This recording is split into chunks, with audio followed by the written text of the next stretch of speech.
আরে যে আমারে ভালোবাসে সে তো আমার খারাপ অবস্থায়ও ভালোবাসবে, ভালো অবস্থাতেও সে আমাকে ভালোবাসবে।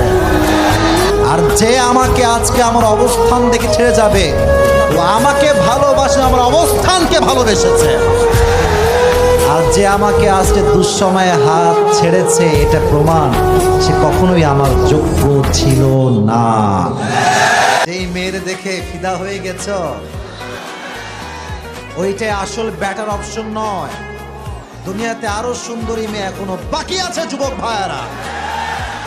কোন মেয়েকে এই রিয়েলাইজেশন দিবা না যে তুমি তারা ছাড়া বাঁচবাই না।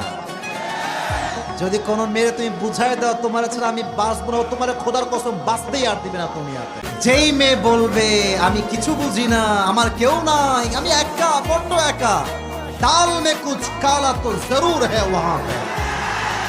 জাস্টিফাই করবা, বুঝে শুনে বিয়ে করবা, বিয়ে জীবনে একবার, এখানে হারলে পুরো জীবন তুমি হেরে যাওয়া। চরিত্রহীন নারীর কাছে তার ইজ্জত বা সতীত্বের কোনো দাম নেই। আজকে এর সাথে, কালকে ওর সাথে, পরশু আর একটার সাথে, কিন্তু কোনো রিগ্রেট নাই।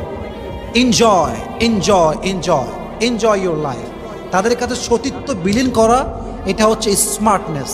আর ইসলাম বলে যেই নারী সতীত্ব বিলীন করে ফ্রিলি, সম্মান বোঝে না, সতীত্ব বোঝে না, সে নারীর 2 পয়সা দাম আল্লাহর কাছে নাই। ঠিক কিনা বলেন? চরিত্রহীন নারী তার ইজ্জতকে বিলীন করে, ডে বাই ডে চেঞ্জ করে পুরুষকে। আল্লাহ এদেরকে হেদায়াত দান করুক। সকলেই মন খুলে পড়া আমিন।